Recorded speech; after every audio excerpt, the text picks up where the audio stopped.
Welcome to this daily guided meditation practice. This is the Attentive Mind. My name is Nathan, and I'll be guiding you through this meditation practice today.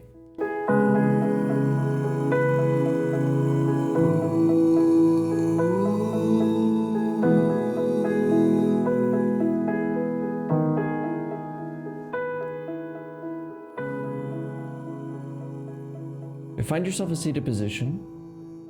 Any position works. You can sit in a chair, lie in your bed. Doesn't really matter. Really, the only key here is to try to keep an upright back. Not straight or tight, but also not curved and bent over. Just a nice upright back. We also don't close our eyes during this meditation. This is an open eye meditation practice. We're not hiding from anything.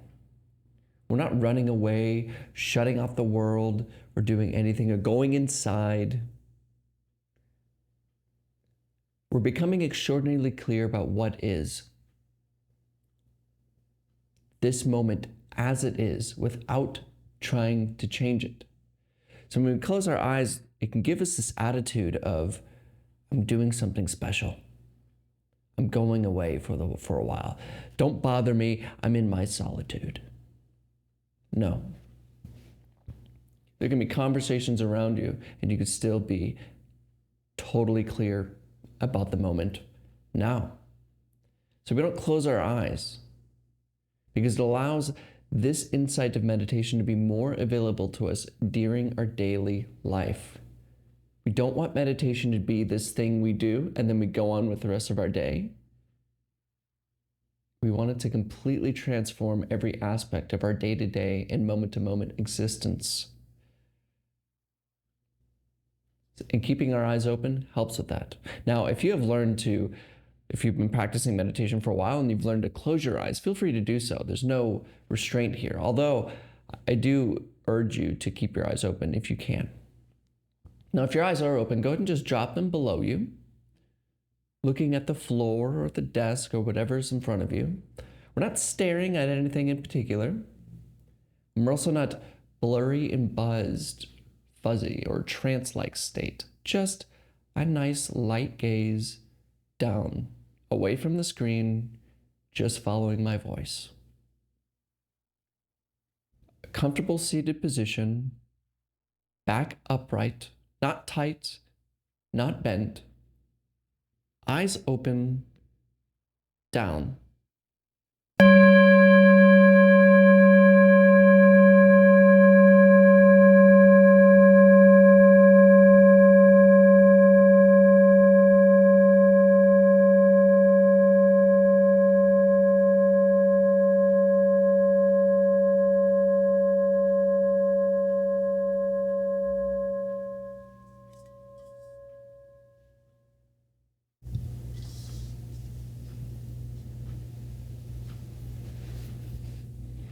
Just sit here.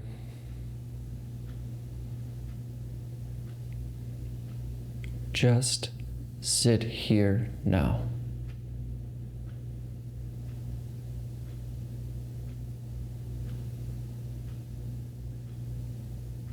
You may have a very long to-do list, problems that need to be solved, memories you don't want to think about, or regrets. But give yourself permission now to simply be here now and watch what happens.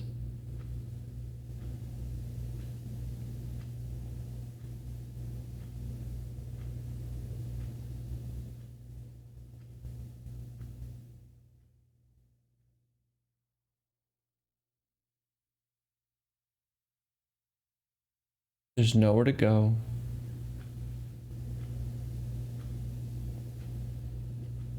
Nothing to do. No one to become.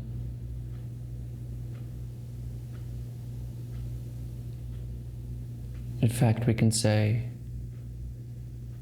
we sit here and become nobody. Completely clean from everything we tell ourselves about ourselves.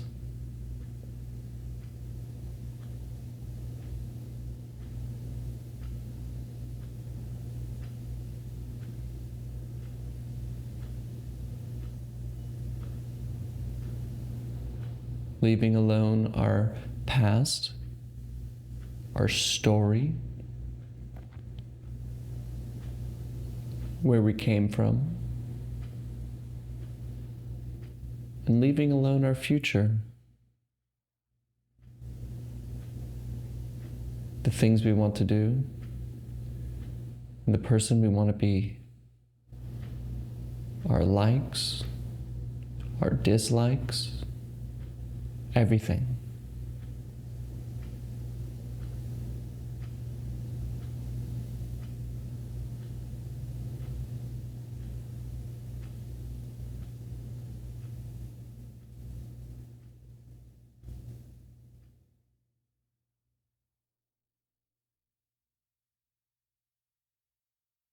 What is left?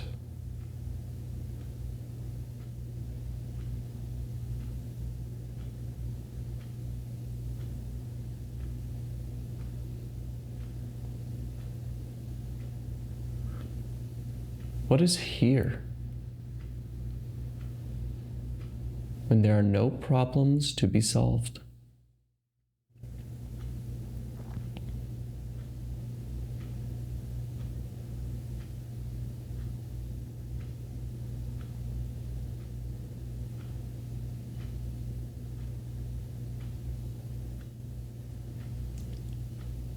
What is here now? When there are no problems to be solved.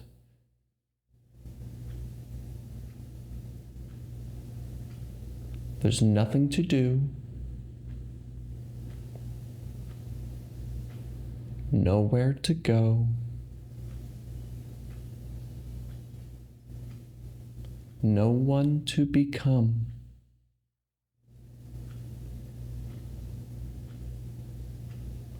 What's left?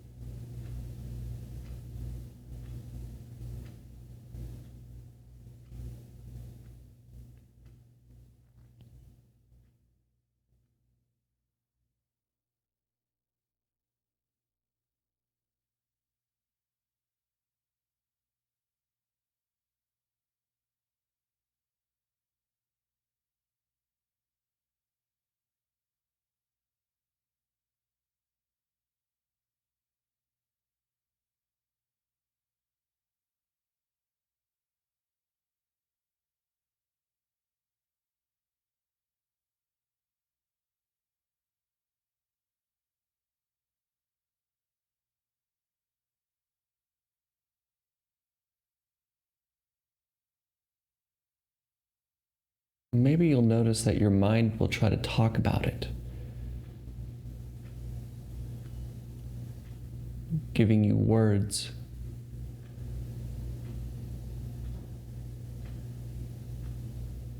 worrying, wondering if meditation's for you.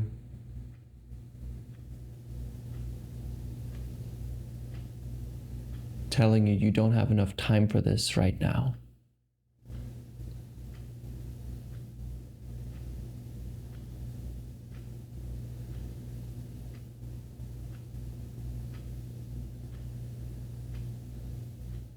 These are just words.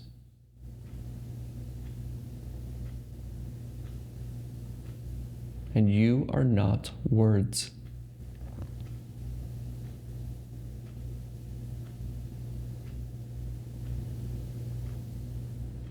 This moment isn't words.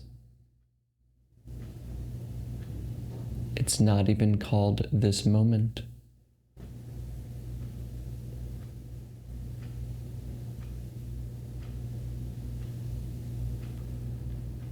Simply sit here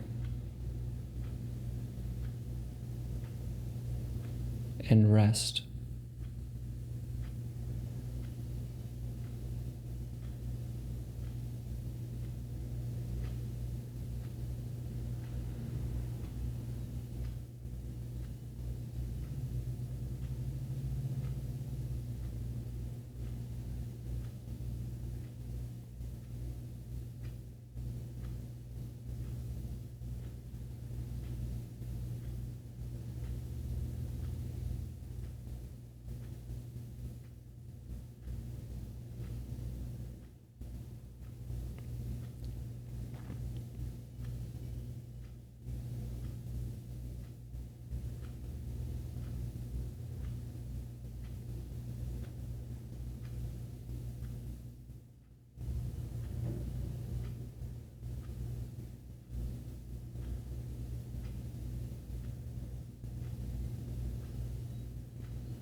Now, the mind doesn't know how to do this.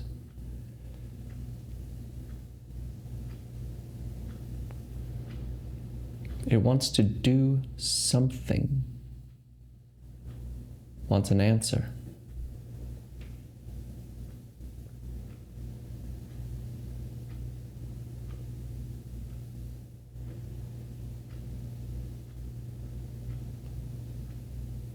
So instead of paying such close attention to this stream of thoughts, bring your attention to something extraordinarily present. Something that only happens now.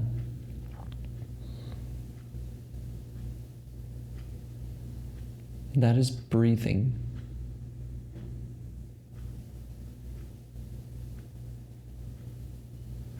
Find the breath wherever you notice it the most.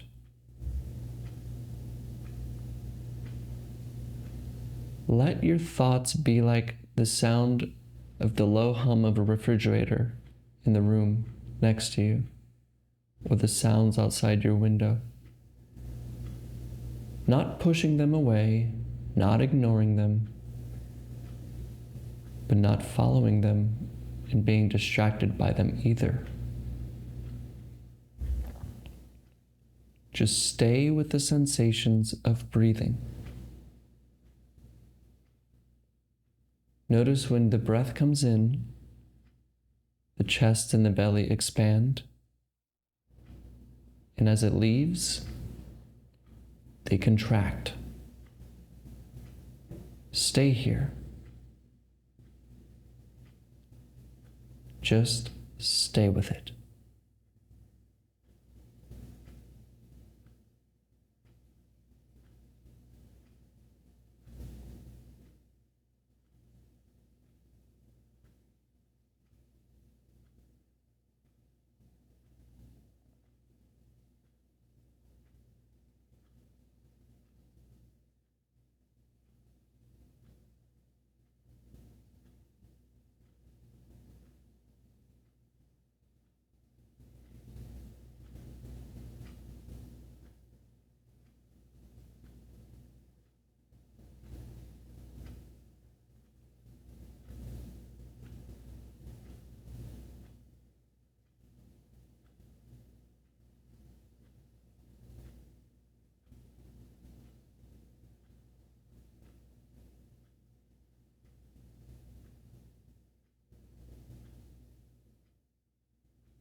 And notice that you're lost in thought,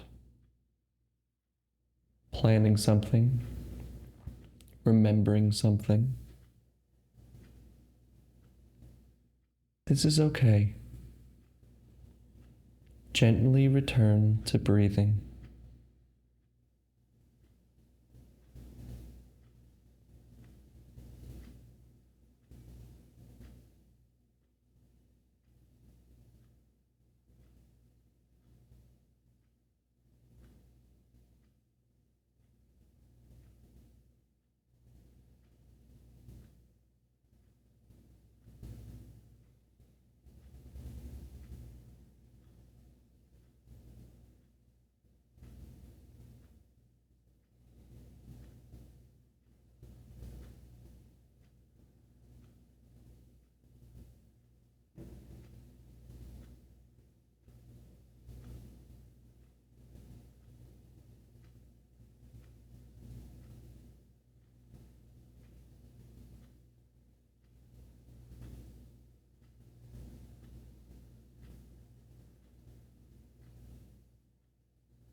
Now, in the same way that you found the breath with your attention, find where your attention comes from. Trace it back.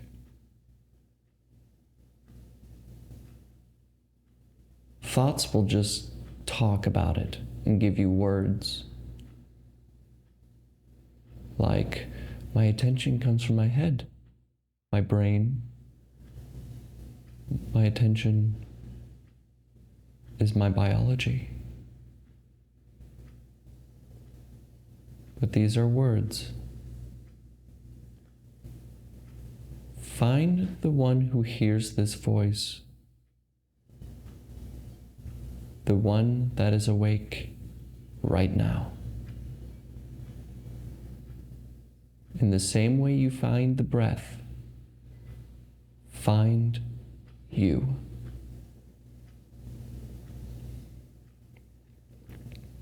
Look carefully.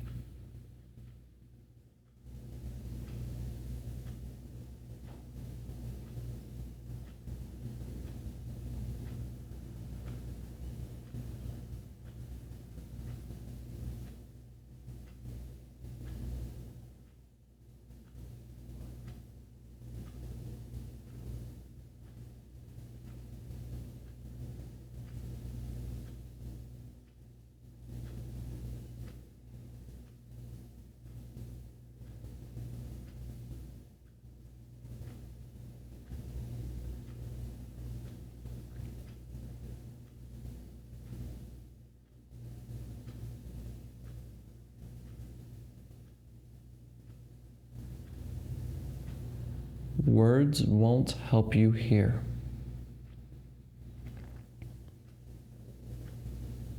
This is not an activity for thinking.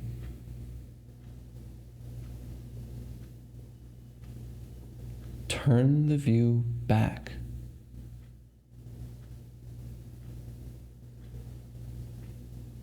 What are you?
All right, you can look at the screen.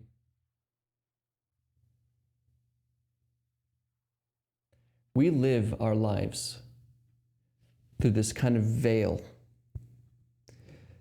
this veil of words. And they're so close to us that we see everything like this through words. Human beings have the special capacity to name things: floor, person, ceiling, video, lights, sky, good, bad. We've named the world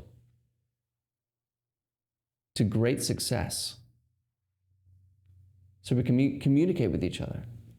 All of civilization depends on it. But most of us have forgotten that we've done this. So we think the world is what our mind tells us is. In fact, we even say the world. It's a word, it's a concept.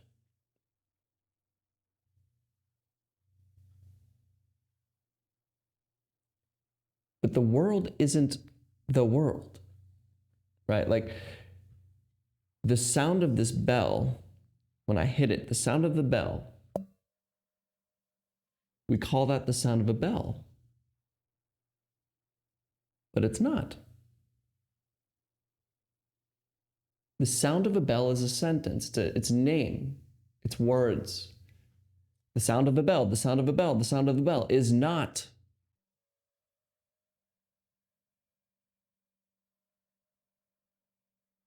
That's what it is. There's it's like the old analogy of the menu and the dinner. You know, the menu is a representation, like when we go to a restaurant, of the food we may eat, what we're going to choose. But it is not the food itself. And a lot of the times the pictures on the menu look a lot different than the actual food. Because the menu is a representation of the food and not the food itself. And most of us spend our lives eating the menu, thinking we're getting dinner.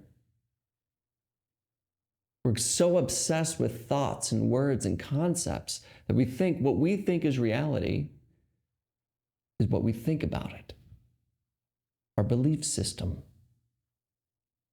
My life. It's like the difference between the map and a territory. A map of New York City, like Central Park, the map of Central Park is a map. It's a description. But it's not the same as walking through Central Park. And that difference is vast. Most of us live in the map. We see the world, we're naming things, we're going to work, we have to do this, we got the schedule, we got the time, we got the worries, we got the things. But we don't see what it is. It's just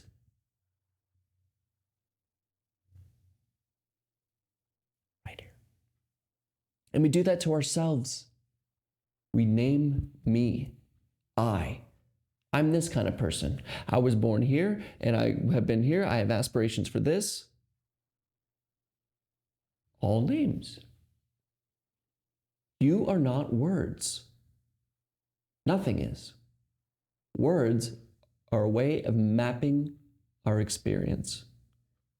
It's describing our experience. It's not experience itself. So meditation is coming back to our senses, coming back to what is before words arise.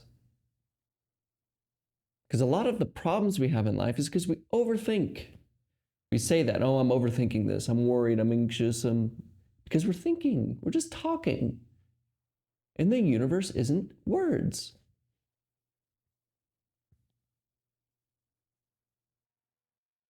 I'll end with this. Something that really changed my thinking on this, besides all of the Alan Watts stuff. You should check out Alan Watts. But my teacher, I saw him in a video before I met him. He was with a group of American students. He was in Korea at the time, teaching in Korea as a Buddhist Zen master.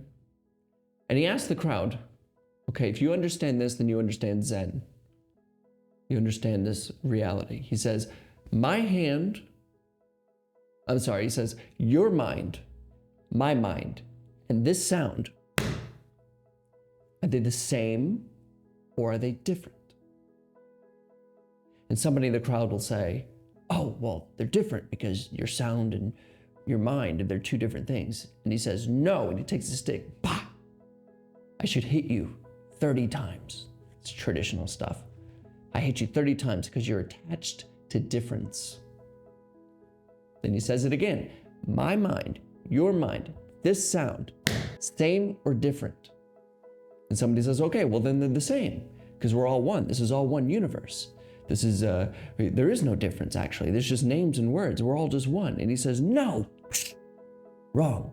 You're attached to oneness. And then somebody says, okay, well, it's neither. It's neither oneness or sameness. It's neither. And he goes, no. You're attached to both. Oneness and difference. So everybody in the crowd's like, well, what the heck? And I'm sitting there like, what is he talking about? And then he asks one of these kids, he's like, you ask me. And the kid goes, okay, my mind and your mind and this sound, are they the same or are they different? And he simply goes,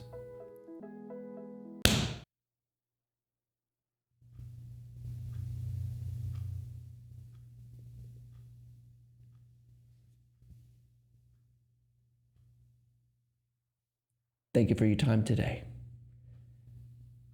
And I'll see you tomorrow.